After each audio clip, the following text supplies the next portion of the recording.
Hello everyone, and welcome. Today, we're going to talk about The Witch in the 100th Night. First thing, if you got a original print set, you got a soundtrack of it. And this isn't one of those ones that have the tape on the side. It is an actual open one. I like these much better than the ones they tape on the side, Bill. Anywho, Witch in the 100th Night. It does come with a booklet, which is of course always nice, but it sadly is all in black and white, but it gives a basic idea. And you also have this kind of cave story art style on the back, which to my understanding, this is the cover of the Japanese version, so that's a nice touch. And the inside also comes with, actually let's just take the cover out. The inside comes with two alternative cover arts you can also use. A more anime-ish kind of one now. And then this kind of dark, I don't know, it kind of has a westernish touch to it with a little perversion. I don't know how to really say that. But, anyway, Witch in the 100th Night. I already actually did a first push in this video, but nobody's actually gotten to see it, because I was actually disappointed in it, because I didn't feel like I knew enough about the game, and I felt like I was starting to get pressured, because I know there were some people looking forward to it, and I'm not blaming you, don't take it that way, but I just felt like, you know, I don't feel I'm conveying what, like, there's still some concepts in there I don't fully understand, and I don't feel like I'm knowledgeable enough to really talk about this in a first person style, so I haven't done that yet, so I got to play some more. So anyway, Witch in the 100th Night. This is an action game where timing can be important, but you can out-level it. So, I mean, if you're like in a Dark Souls dodge kind of thing, you're going to like this, because basically you have a stamina bar similar to Dark Souls, and you have a unique dodge element that basically if you dodge at the right timing, you activate a magical dodge, which gives you like 5 seconds of slow-mo, and you move like normal, so you can beat the living fuck out of something while it's like doing its attack that you dodged, so you're just like on its back with low defense and shit. And you can do this on bosses too, so but it's a very action-oriented game. It does have a few roguelike elements. Dungeons are not random, they are preset. Treasure and loot is random in a lot of times, except for the unique black chests. You have limited inventory you can carry, and you're on a timer. You're not hungry or anything. You use magical energy, so over time you lose your magical energy and you'll be booted from the stage, and that has minus rewards and negativities towards your points and such. But it's not really a roguelike style game, but it does borrow a few elements from them. Overall though, its roots are really in a more action-oriented, you're in a top-down kind of view, and like I said, you have a stamina bar, and just like Dark Souls, all your attacks and dodging and running all consume stamina and blocking. So you obviously have to be careful on that. Dodging is definitely very rewarding in the title. A very interesting element is weapons. Unlike normal RPGs and that, where you just pick a weapon and you stick with it, the 100th Night can equip multiple weapons. And each weapon has a different kind of attack style. What you're basically doing is you're creating your combo. So you could be like stab with spear, slash down with axe, big spin with a weird sword, staff cast spell. You can create your kind of combo thing, and that's definitely an interesting idea, making multiple weapons useful, going through different types. They have different attack patterns, which, depending on the order, can make the next weapon actually do even better performance, so those are things to keep eye on.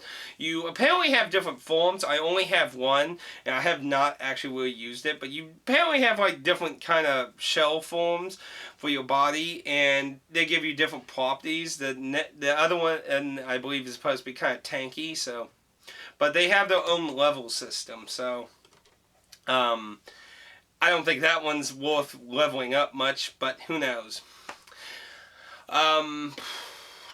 Bosses. Boss is a little weird because it is in the normal sense where you have a boss meter and stuff like that, but you also have a second meter down below him that rapidly changes during different things, especially when you do a magical dodge. This is like how on guard they are, so when it's low, you gain more damage performance in that. Now you do have like a lock-on system, and that's definitely useful for running around dodging and that. Definitely for bosses. I don't find it too useful for regular minion enemies and that. And I don't really have a lot to say with regular enemies at the moment. I'm not really deep in the game, so regular enemies just seem like, your stock-filled enemy. Plant monsters and things, golems and stuff like that. Puzzle solving. The most I've had to do was move a stone onto a magical sign to open a door and use a level. So far, puzzle solving does not seem to be a large element in the game. Exploring does, because like I said, there are chests to find random loot in, and special black chests, which usually have stomach spots. Your stomach's basically where you keep all your loot, and you have so much space in your stomach. You can unlock additional space this way. But you can also find other unique items in black boxes too, so keep that in mind. There's a really odd thing where you'll find towns and stuff, and you can weigh buildings and that, and you have kind of a good-bad meter. It's just referred to as a karma meter, but basically weighting houses for loot and shit, you can do that, but that'll give you a bad and it's harder to like go shopping and talk to people. Hell, some villagers will attack you on sight. You can reset your karma at the swamp witch's house, but you have to present her with a unique item that randomly drops off enemies, and you have to give so much to her. So I haven't really waited a lot of houses. That I'm trying to play a very goody-good type person, which is kind of hard when your master, the witch, encourages you to murder everyone. So anyway, going on. So the story. Basically, you're like some ancient summon that supposedly has tons of legends and things of you being powerful, but you're just a little teen knight, and you're referred to as the 100th Knight, and you were summoned by the Witch Swamp. The Witch of the Swamp, and she basically wants to expand her swamp to the entire world, and apparently she's going to die in 100 days, so it's kind of weird, and she has a servant that never gets her name right, and it's about the only real comedy in the game so far. Though there are some funny bits, but she's very cruel and malicious, and the game is mature, which actually kind of funny. It's rated teen, actually, for blood, crude humor, fantasy violence, language, partial nudity, and sexual themes. Wow. Yeah, that's kind of weird, actually.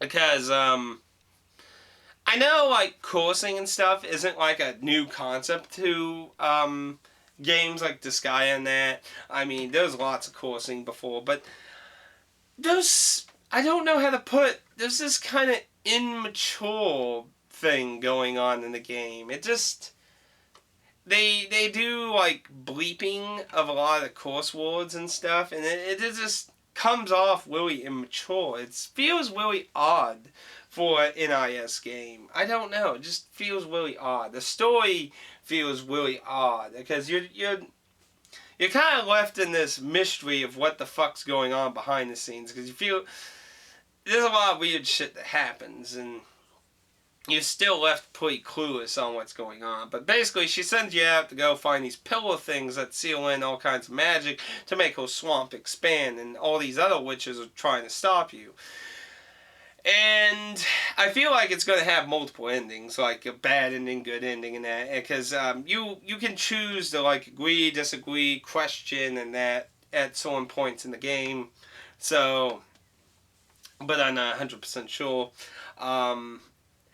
But the witch has very crude coursing, so she is not bashful to bash your face in with all the crude words she can think of. But the game is really bizarre. She's just very sadistic in that. I love the art style, though. That's really what I really liked about The Witch and the 100th Night when I ever first saw concept art and that. I really like the art style, but the story just seems so odd to me. Like, for an NIS game, which, of course, you know, we're talking about Disgaea D2, where Haru gets gender bended. Disgaea 2, where the main character is like some demon hunter hero. Thor Disgaea game is Demon School, where delinquents are actually good people. Like, we're talking about this shit, and this feels weird. I don't know. It just comes off very odd. Maybe in the end it all kind of comes in this giant appreciated thing, and you know, I have to complete the game for that. Yeah. But overall, for the gameplay, it seems like a very solid action game. It's pretty fun and enjoyable to go out, get better loot in that, level up. Boss fights so far have been pretty enjoyable so far. A few close calls, so it definitely seems pretty decently challenged, but there's a leveling system, so, you know, you can always outgrind it in theory, too.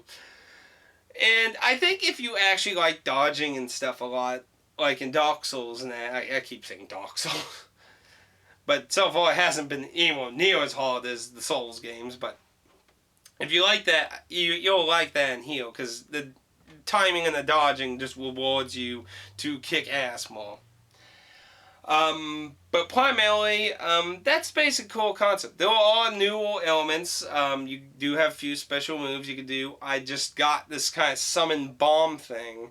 So there are more elements being introduced into the game. So there's more stuff. And I'm sure there's even more.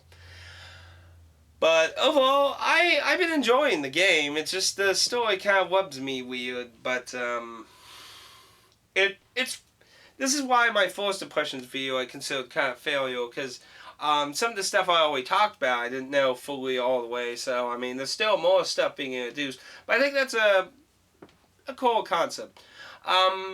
Primarily all I can really suggest is probably check out a gameplay video or that if you want to see more details about it. It's a little tricky to talk about, to be honest. It really is. It really is. But I've been enjoying it. I like it, and I hope you'll check it out. I definitely don't think it's bad at all. I don't. Which is a bit of a shame, because some people have been... It's been getting kind of up and down with views. It hasn't been like all the way down like Mindjack, but it hasn't been like praised like Skyrim. So, I mean, it's been getting kind of both opinions kind of thing. So, it's definitely probably not going to be for everyone. So, but I've been enjoying it. Now, my big major complaint so far in this game, though, is in the forest section, which a lot of the beginning in the game is, you have tree branches and that hanging over your character in certain spots when you're getting obviously close to trees. And they don't turn transparent or anything. So then some spots you're like being blocked off by tree branches and that. That is annoying, and I don't know why they didn't either give an option to make them transparent or make like an area around you transparent or something. I don't know what was up with that choice, but it doesn't break the game, but it is a minor inconvenience, especially when there's a lot of mobs and shit ganging up on you at the time. There's just crap little branches everywhere. That's really my only major complaint so far. So, I've been enjoying it. I like the art style. Voice acting's pretty faithful, the kind of stuff that NIS has done. But, oh well. I hope you'll try out The Witch in the 100th Night, and you'll have a swampy good time, I hope. If you have any questions or anything, which I definitely can understand, because I still not kind of happy with this, but I wanted to at least let out what I got so far. At least I got a better picture than I did. Because I only had to defeat one boss in that first push, and now I'm up to 4 bosses now, so I got a much better picture. So anyway, if you have any questions, definitely understandable, leave them down below, and I will get back with you. Thank you for checking out the video, and remember, go check out my Dark Souls 2 Oppressions video, because there is a contest going in that where you can win a free game. Go do that. I'll check you all out next time.